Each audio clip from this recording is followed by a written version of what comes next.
जिस तरह नकली जेवर की कोई वैल्यू नहीं होती है, उसी तरह से ये बनावटी बातें और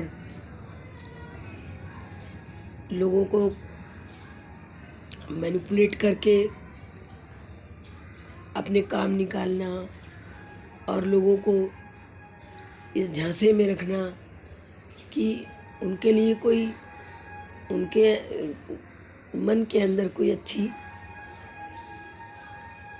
सोच भी नहीं है और उनके बारे में अच्छा सोचते भी नहीं है, फिर भी सामने होने पर उनकी मजबूरी है, उनको बनावट का वस्त्र धारण करना पड़ता है।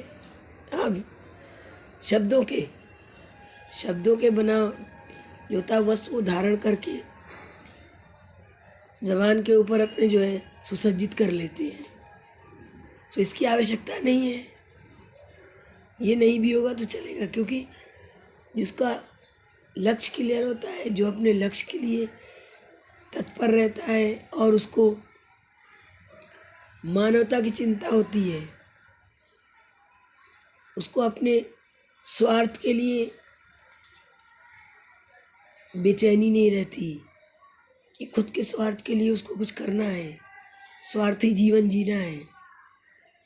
सो इस तरह के अगर लोग लाइफ जीवन के अंदर कहीं भी मिलते हैं या टकराते हैं, मिलते हैं या क्या टकराते हैं, अपने इर्द गिर्द ही होते हैं और वो बचपन से ही होते हैं। लेकिन बच्चा मासूम होता है, उसको समझ नहीं आता है। बड़े जैसे जैसे ज़िंदगी आगे बढ़ती जाती है, वक्त गुजरता जाता है, बच्चे को इस बात का एहसास होता जाता है और उसको वो बात समझ में आने लगती है कि क्या लोग हैं, क्या कैसी बातें करते हैं और अंदर से कैसे हैं, ये वो बहुत अच्छे से समझ लेता है। लेकिन बहुत कुछ अपना जो है वो खो चुका होता है, उसके बाद में उसको समझ आती है। तो यदि इस तरह के अगर सोच लोग रखते हैं तो उनके स्वास्थ्य के लिए भी अच्छा नहीं है और दूसरों के भी स्वास्थ्य के लिए अच्छा नहीं है। तो जब किसी के लिए नहीं अच्छा है तो इस तरह की इतना कष्ट उठाने की आवश्यकता क्या है। विचार करना और उस विचार को व्यक्त करना, दोनों में समय लगता है।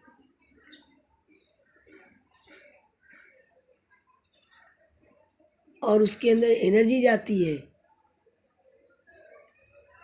तो ये जिसका कोई रिजल्ट नहीं हो, नेगेटिव रिजल्ट मिल रहा है, तो इस तरह के थिंकिंग और इस तरह की सोच को लाकर क्या मिलने वाला है,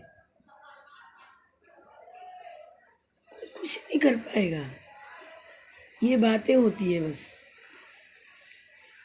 वो किसी को अंदर से तोड़ने की कि मतलब वो इस हद तक उस बात को सोच ले कि वो अपने आप को खुद को ही नुकसान पहुंचा दे। तो जब वो बच्चा टीनेजर होता है या उससे भी कम एज का होता है, तो वहाँ पर वो इस तरह की सोच थोड़ी सी उसकी होती है। और जैसे जैसे वो मैच्योर होने लगता है, यंग एज में आता है, तो भी सोच थोड़ी उसकी बदलती है और सोचने का उसका जो है अंदाज बदल जाता है और उसकी स्ट्रांग सोच हो जाती है। उसका मैच्योर होने पे तो और भी सोच होती है, मैच्योर हो जाती है उसकी सोच। तो इस तरह की सोच रखना और कुछ इस तरह के लोग हरकतें भी करते हैं कि लोगों को बार बार परेशान करते हैं अपनी हरकतों के ज़रिए से। अपनी कुछ उनके इंटेंशन ऐसे होते हैं। अब वो उनका इंटेंशन वो ही जाने भाई, वो इतने उनके उस इंटेंशन को वो समझ रहे होंगे, दूसरा क्या समझेगा। क्यों वो सब काम करने के पीछे उनका इंटेंशन क्या होता है। किसी को दुख में डाल के, किसी को तकलीफ में डाल के, किसी का बहुत बड़ा नुकसान करके, तो उनको मिलता क्या है पीछे से। ये तो ये समझ से बाहर की बात है और ये हर किसी से समझ की बाहर की बात है। कोई नहीं समझ सकता है। परिणाम और उसका रिजल्ट तो उसको बाद में पता चलेगा, क्योंकि जिसका उसने कर दिया है नुकसान, जिसको उसने चोट पहुंचा दिया वो तो उसका हो चुका है ना। अब उसको अगर उसको मिल भी जाए उसका, तो जिसका कर दिया उसको क्या फ़ायदा होने वाला है? उसका तो वक्त चला गया। उसको उसके ज़िंदगी में तकलीफ, उसके हिस्से में तकलीफ़ें आई उसकी वजह से, जो भी है जहाँ पर भी है। तो ये इतनी बेहतरीन सोच और इतनी आला ज़र्फ़ी का जो मुज़ाहरा किया जाता है, तो इससे लोग बाज आ जाए तो थोड़ा एक बेहतर माशरा और एक बेहतर एक सभ्य समाज देखने को तो हो सकता है कि नज़र आने लगे और देखने को मिल जाए, बेहतर समाज एक देखने को मिले। हाँ, अपनी सोच में और अपनी ज़हनियत में थोड़ा तब्दीली लोगों को लाने की ज़रूरत है, और इससे ज़्यादा तो कुछ नहीं है।